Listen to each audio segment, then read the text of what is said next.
Just one day away from the release of the first documentary film from SkyWatchTV and Defender Films. Welcome to SkyWatchTV for Monday, November 16th.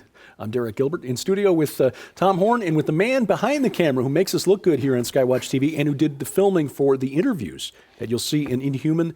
The final phase of Man is Here. Joe Ardis. Joe, welcome. Thanks, Derek. Appreciate it. You covered a lot of ground over the 5 years of the production, recording these interviews. How many places did you go? And what was it like out there? A little behind the scenes insight for people before the release of the film here. What was the travel like to collect all of the interviews that made it into the film? You know, to be honest, it took several years, so I couldn't even account at this point for how many states we went through. At one point, I think I had kind of tentatively in my mind counted it like 20. We'd been in or through 21 states and did several interviews that never made it into the film, not because they weren't amazing in content, but we were, of course, Tom said in a previous program that the film he had hoped would end at an hour and a half, but every time he looked at content, he felt like we need to keep these parts in. So in addition to the footage that people will see in the movie, just figure there's countless hours of footage that we took for the film, years before the film would become edited by Gans Shimura, that we thought at one time might make it into the movie, but tons of states, tons of hotels, tons of traveling. And we keep calling this a 5-year project, but the truth is the idea started long before we started production. So this has been a vision of Tom's for quite some time. And I want to say a special shout out to Gans Shimura, because for me, I was really close to this project.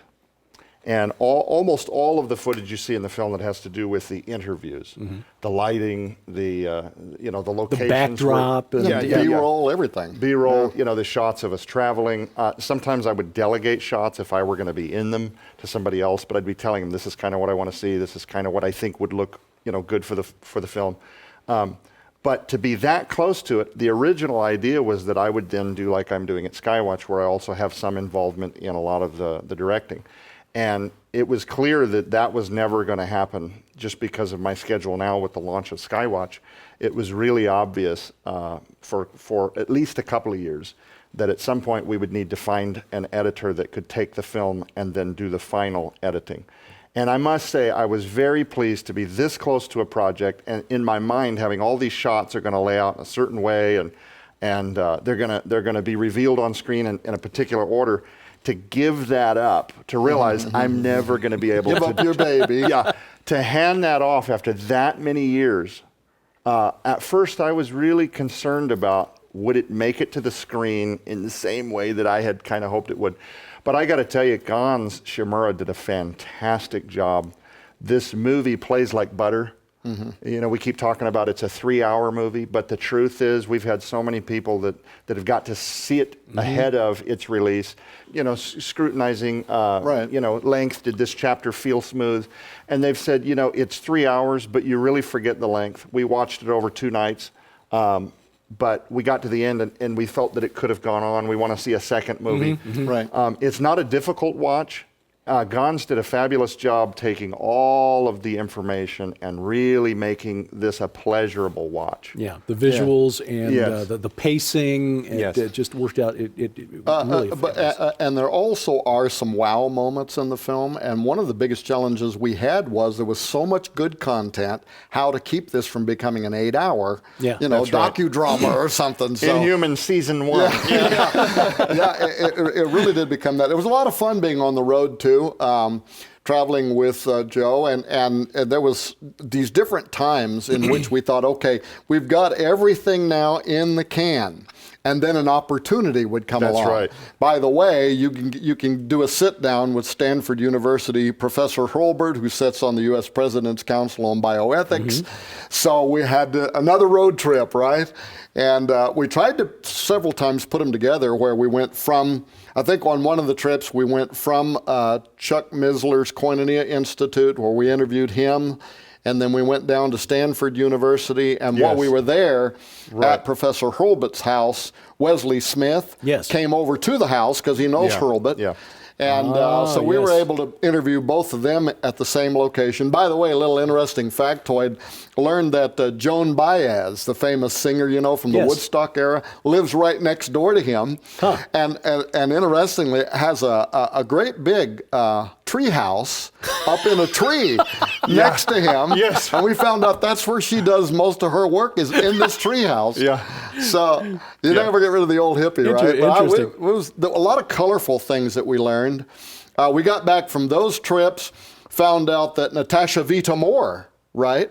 Now, the New York Times calls her the world's first real female transhumanist philosopher. Right. And she does her whole body by design thing. Well, we talked to her on camera a lot. She made quite a bit into this film on the subject of the future bodies and what they will look like and what she's hoping will be accomplished. And so met a lot of very interesting people, some of whose worldview is so diametrically different than ours. But what we found was, at least with all of the people that we interviewed, even if their worldview seems to be hostile to Christianity, they themselves weren't. That's right. They didn't just allow us to come into their home or their buildings. Like we went to Hartford, Trinity College in Hartford, Connecticut is where we filmed James Hughes. So we actually filmed him standing in front of students and teaching, and we also filmed him on the campus, and then we did the interviews in his office.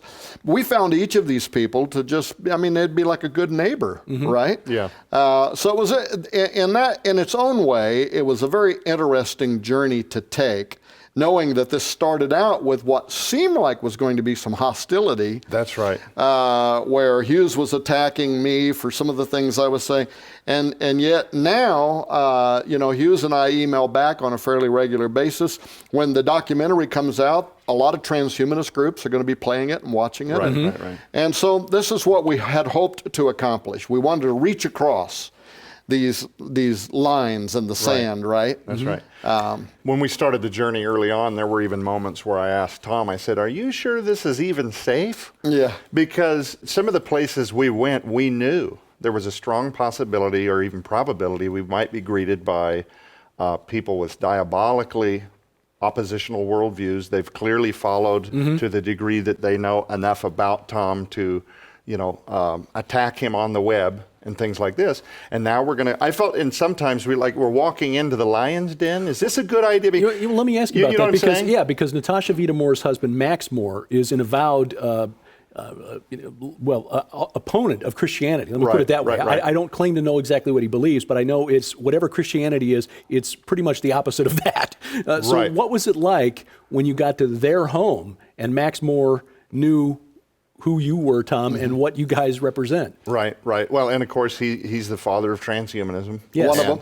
And don't forget that it wasn't too long before that, where at the Mormon Transhumanist Association conference in Utah, they had kind of been eating me for lunch. I didn't know that till later on, and a magazine article was Which was probably good for me, because it would have added to my whole, like, wait, is this safe? Is this a good idea? I mean, but at that conference, Max Moore actually kind of made some commentary off an old article he had written in praise of Lucifer.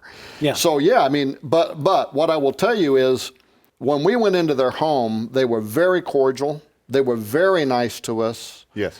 There was nothing vitriolic. There was no snide remarks. Well, people are going to see on this movie, they're going to watch these interviews with Natasha.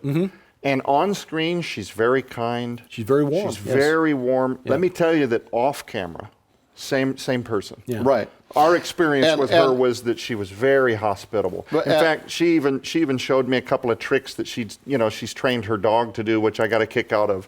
Max Moore, do you guys want a cup of coffee? Right. You see what I'm getting at? We had hoped, and I explained this to them when I went there, why would an old fat preacher like me, who's often referred to transhumanist ideas in terms of the Nephilim and the Watchers, right? Yes. Why would I want to sit down and engage you on anything? But it's because I felt that this is going to be a huge part of the future conversation. The technology, the breakthroughs are here, and people, good people with differing worldviews are going to have to engage this conversation so it doesn't turn to hostilities, right?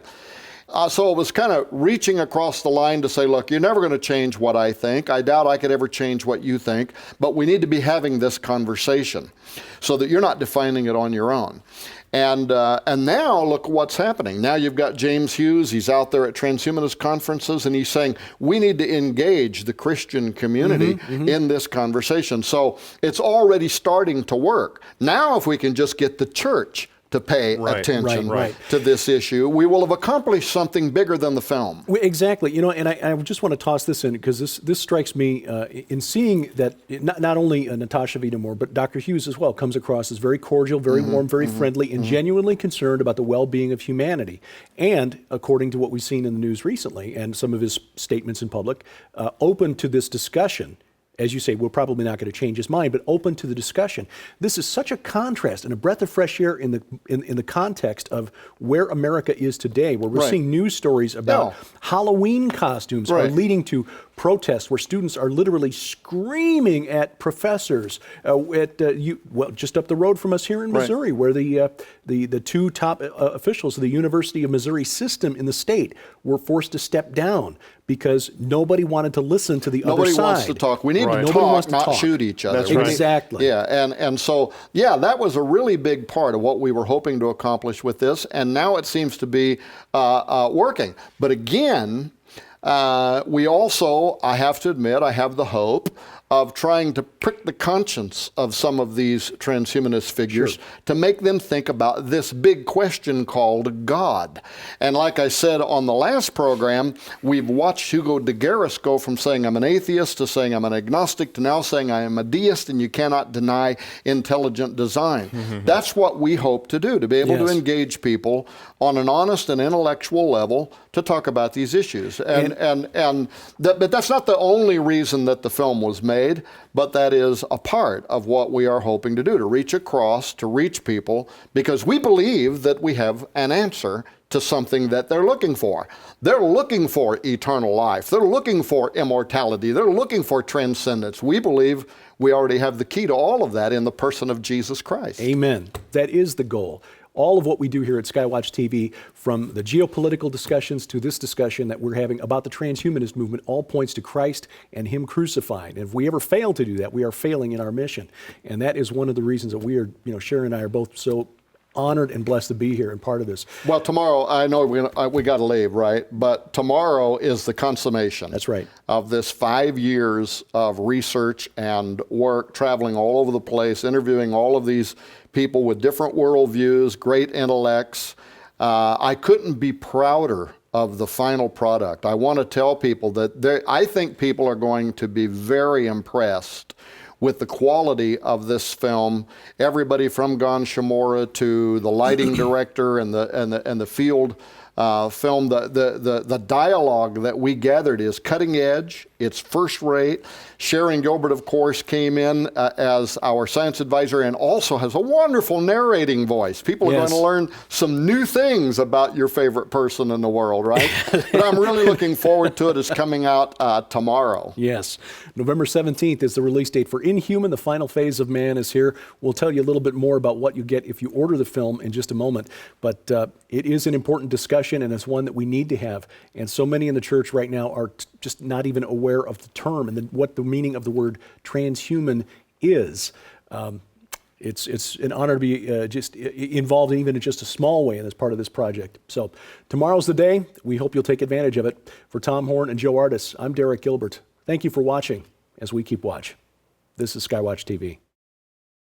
Coming exclusively from SkyWatch TV for a very limited time starting November 17th, 2015. When you purchase the new documentary film Inhuman and the companion book Dead Pets Don't Lie from SkyWatch TV, you'll receive the largest giveaway in SkyWatch TV history. An unprecedented $300 in free books, audio sets, and DVDs to add to your library or to give away as gifts during this holiday season.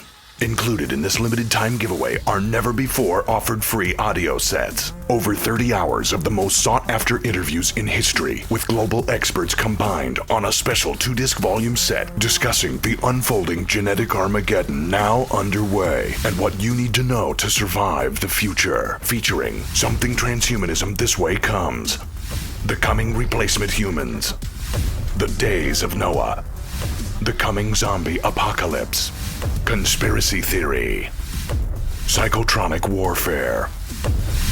Also, for a very limited time, in addition to the never-before-offered free best-selling audio sets, if you order before this special offer expires, you'll also receive the multi-part SkyWatch TV special investigative report on Inhuman the documentary and Dead Pets Don't Lie, the award-winning book Forbidden Gates, Pandemonium's Engine, the best-selling DVD by dog behavior expert Joe Ardis, The Natural Dog Training Method, the breakthrough book for pet enthusiasts everywhere, Do Our Pets Go to Heaven? 2 additional mystery books with a $40 value. And if you're one of the first 3,000 customers to place your order during this limited time offer, you will also receive, absolutely free, the groundbreaking WorldNet daily film, The Last Pope, featuring Tom Horn. Place your order beginning November 17th, 2015. Altogether, the never-before-offered free 6 full audio series on a 2-disc volume set plus the 5 free books and 2 additional DVDs total an astounding $300 giveaway to add to your library or to give away as gifts during this holiday season. So it's urgent that beginning November 17th, 2015, you order the new documentary film Inhuman and the companion book Dead Pets Don't Lie for only $39.95 to also receive the largest giveaway in SkyWatch TV history. But please understand this offer will end without notification and is on a first-come, first-served basis starting November 17th. So be sure to visit SkyWatchTV.com to follow the countdown to the greatest giveaway in SkyWatch TV history.